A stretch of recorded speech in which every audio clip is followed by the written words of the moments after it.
akan berusaha menjilbabi hati saya dulu. Kalau belum bisa menjaga lisan, belum bisa menjaga hati, saya pakai jilbab ini, kok cek soknya saya. Ini bisikan setan, Pak. Dan memang setan itu selalu seperti itu. Yukhawifu awliya, menakut-nakuti. Siapa yang bisa ditakut-takuti oleh setan adalah awliya, orang yang memang mau ikut setan.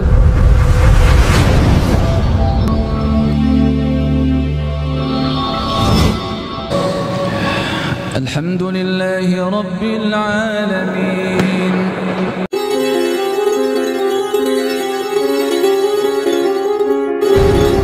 Bismillahirrahmanirrahim. Assalamualaikum warahmatullahi wabarakatuh. Innal hamdalillah nahmaduhu wa nasta'inuhu wa nastaghfiruh wa na'udzu billahi min shururi anfusina wa min sayyiati a'malina. May yahdihillahu fala mudilla lahu wa may yudlil fala hadiya lahu. Asyhadu an la ilaha illallah wahdahu la syarika lahu. Asyhadu anna Muhammadan abduhu wa rasuluhu la nabiyya ba'dahu. Allahumma shalli wa sallim wa barik ala Muhammadin wa ala alihi wa sahbihi wa mawala. Hadirin hadirat jamaah Masjid At-Taqwa Ulingin Anom Panamukan Situbondo rahimani wa rahimakumullah. Sebagai awal untuk kita bahas di kesempatan perdana untuk bab taubat ini. Taubat itu dari asal kata taba, yaitu taubatan. Artinya maknanya adalah kembali. Para ulama menyatakan bahwa taubat itu merupakan jalan pembuka atau awal perjalanan ketika seseorang ingin menuju kepada kedudukan yang mulia di sisi Allah Subhanahu wa Ta'ala. Syaratnya harus dengan mengawali perjalanan itu dengan bertaubat. Kalau kita gambarkan yang gampang ya Pak, taubat itu ketika kita ingin menggapai derajat yang tinggi di sisi Allah Subhanahu wa Ta'ala, maka Allah itu sudah membuat jalan. Ihdinas siratal mustaqim, itu jalan yang lurus, itu jalan yang diberikan kepada orang-orang yang telah diberi nikmat atas mereka, an'amta alaihim, yakni jalan kenabian, jalan ketaatan tadi itu. Ini jalan yang lurus. Ketika seseorang berbuat fasik, fajir, berbuat dosa, maka dia sedang berada di luar rel jalan ini. Kalau ini jalan pantura, kemudian ada jalan yang jalan tikus begitu. Nah ini jalan di luar rel, jalan di luar rel. Kalau jalan tikus ini diturun, nanti sampai sungai Pak, nggak sampai patokan. Kalau kita ibaratkan patokan itu misalkan jalan tujuan kita, yakni kedudukan yang mulia di sisi Allah Subhanahu wa Ta'ala, maka yang sudah kadung menceng dari jalan yang lurus tadi itu agar nyampe patokan itu jalan pertama yang harus dilakukan balik Pak, kembali ke jalan utama tadi. Maka bertaubat ini adalah awal perjalanan. Kalau tidak balik Pak, tadi yang sudah menceng jalan tikus tadi itu, kalau tidak balik ya tidak akan sampai patokan, karena jurusannya berbeda. Orang yang masih melakukan dosa-dosa, masih nyaman dengan kemaksiatan, maka dia tidak akan sampai di kedudukan tinggi di sisi Allah Subhanahu wa Ta'ala. Maka agar bisa sampai, maka harus balik ke jalan yang benar, dan itulah taubat. Taubat itu balik, dan ini merupakan syarat pertama agar bisa sampai ke tujuan. Jadi bertaubat, taubat yang dilakukan secara terus-menerus. Apa kalau sudah sampai di jalan ini, sudah menemukan jalan yang merupakan langkah awal dari perjalanan tadi itu, apa juga masih dijamin akan pasti sampai? Tidak juga. Sudah sampai jalan, pertigaan beringin, sudah ketemu pantura, sudah benar mau ke patokan. Perjalanan, jalan. Di Randu Agung ada sesuatu sing lebu, belok kiri ke kanan itu. Tak tahu boleh kemana saudara, ke Sabel kemana. Maka taubat itu diperlukan tidak hanya awal langkah, tetapi ketika mengarungi perjalanan ketaatan ini, pertaubatan itu selalu dan selalu kita upayakan, kita lakukan. Jadi di awal perjalanan tadi, di tengah-tengah perjalanan atau sepanjang perjalanan, bahkan sampai akhir, di saat nyawa kita diambang, dicabut oleh malaikat maut, itu pertaubatan senantiasa kita sertakan di dalam diri kita. Ada pertanyaan, kalau tidak dosa kan apa yang mau ditobati? Kalau tidak dosa apa yang mau ditobati? Ini sudah taat. Memang saya dulu begini. Kemudian sudah 15 tahun saya bertaubat. Tidak pernah sholat berjamaah di masjid. Apakah masih harus bertaubat? Hei, kullu bani Adam khata'. Semua anak cucu Adam ini hakikatnya berdosa. Dan sebagus-bagus orang menjaga diri di dalam dosa, pasti masih ada kemungkinan tergelincir ke dalam dosa.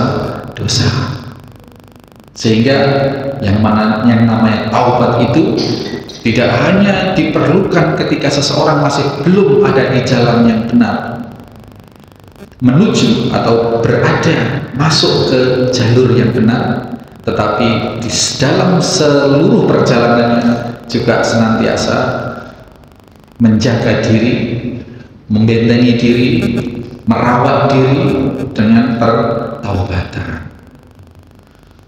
Rasul Shallallahu Alaihi Wasallam kurang apa? Beliau ini bertobat. Nanti di hadis-hadis yang awal-awal ini akan kita bahas tentang pertaubatan Rasulullah Shallallahu Alaihi Wasallam. Dan kenapa taubat itu terasa berat? Atau kenapa orang yang sudah berada di jalan taubat itu masih tetap harus menjaga diri dalam pertaubatannya, harus senantiasa terus bertaubat? Karena setan itu Pak nggak akan pernah rela kalau seseorang itu selamat. Maka yukhawwifu awliya'ah, setan itu selain memanas-manasi juga yukhawwifu, menakut-nakuti. Ada orang yang merasa kotor banget Pak, Ustaz, saya ini ibarat orang kencing masih mengejar-mengejar kemana-mana. Jadi saya belum merasa pantas kalau harus ikut sholat di Masjid Kuringin Anum, misalkan seperti itu, karena sangat kotor. Atau yang gampang, Ustaz, saya ini belum bisa memelihara hati saya dalam kebaikan, jadi saya belum hendak menutup aurat, belum hendak berjilbab. Saya akan berusaha menjilbabi hati saya dulu. Kalau belum bisa menjaga lisan, belum bisa menjaga hati, saya pakai jilbab ini, kok cek soknya saya. Ini bisikan setan Pak, dan memang setan itu selalu seperti itu.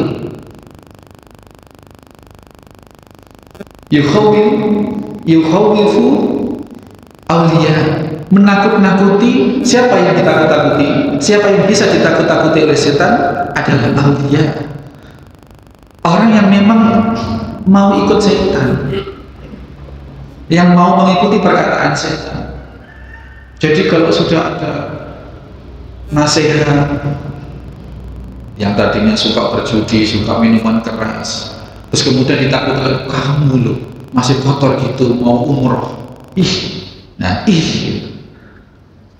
kamu loh masih kayak gitu kok pakai kerudung gitu, mending gak usah kerudungan, malu-maluin. Itu bisikan-bisikan setan.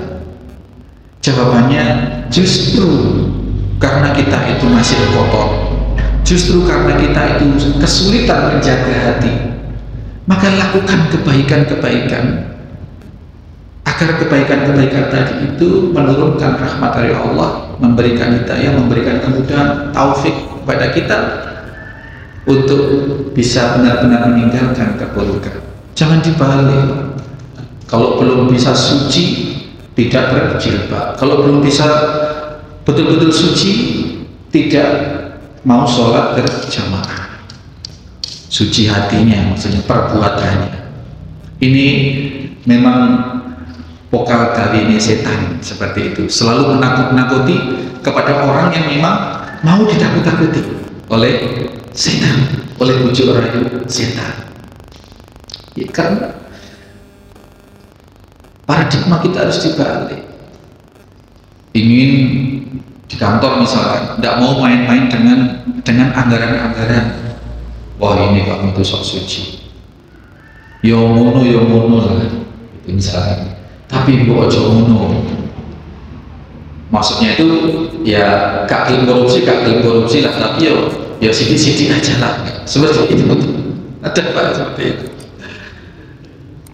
Yang namanya dosa itu sedikit besar, ketika itu disadari sebagai kesalahan, sebagai dosa, tinggalkan. Bukan kita berusaha jadi orang baik, tapi masih belum rela untuk meninggalkan sebagian dosa tadi itu, karena masih nyaman, masih level. Nah ini gimana? Nah, ini fatal sekali. Kemudian Rasulullah SAW, karena kita ini pada dasarnya adalah orang yang lemah, orang yang memang secara fitrahnya Bani Adam itu khata', berdosa, maka ada rumus dari baginda Nabi SAW, ittaqillaha haitsuma kunta, bertakwalah kepada Allah SWT dimanapun kalian berada. Justru karena kita ini masih berlubang dosa, maka asma kebaikan-kebaikan, berteman, berinteraksi. Kalau perlu menjalin bisnis, hubungan bisnis, pilih relasi-relasi yang memang orang-orang baik. Sekarang musimnya politik, wah ramai sekarang, ada 3 calon. Ya, orang bingung itu kok baik, ini kok baik, ini kok baik. Mudah-mudahan rakyat Indonesia basyirahnya dibuka oleh Allah sehingga bisa melihat arinal haqqa warzuqna tibarang wa arinal batila warzuqna jatinaba. Mudah-mudahan Allah SWT.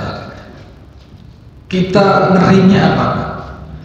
Dalam satu komunitas, dalam satu pohon tadi itu, mayoritas daun itu adalah yang mayoritas, yang baik benar yang sedikit, yang rusak betul juga tidak banyak.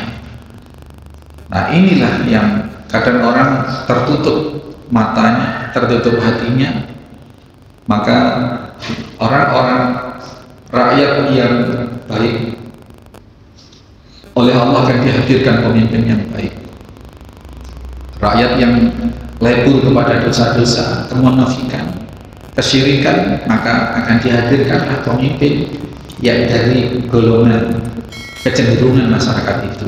Jadi kalau ada pemimpin atau pemimpin yang tidak pas, yang terutama dimaki-maki, ya pemimpin boleh harus dituntut karena dia memegang amanah kita, tetapi kita harus introspeksi. Berarti masyarakat kita itu mayoritas masih seperti itu, yang tercermin dari sikap atau sifat pemimpinnya itu. Maka perbaikannya itu menyeluruh, memperbanyak taubat kepada Allah, masyarakatnya kita bina, kita ajak kepada kebaikan-kebaikan, meninggalkan kesyirikan-kesyirikan, sehingga nanti Allah akan hadiahkan atau hadirkan pemimpin yang memang sekarakter dengan mayoritas rakyatnya, seperti itu. Jadi Rasulullah tadi memberikan resep, ittaqillah haitsu ma kunta. Bertakwalah kepada Allah Subhanahu wa taala dimanapun kalian berada. Dan wa atbi'is sayyi'atal hasanata tamhuha. Kemudian iringilah perbuatan dosa tadi itu dengan iringilah perbuatan dosa-dosa yang masih belum mampu atau kita masih belum taubati itu, atau kesalahan-kesalahan yang masih sesekali kita tergelincir darinya di dalamnya, ikuti dengan perbuatan-perbuatan al-hasanah. Maka al-hasanah tadi itu, kebaikan tadi itu akan menganulir atau menghapus atau menganulir dosa-dosa yang dilakukan sebelumnya.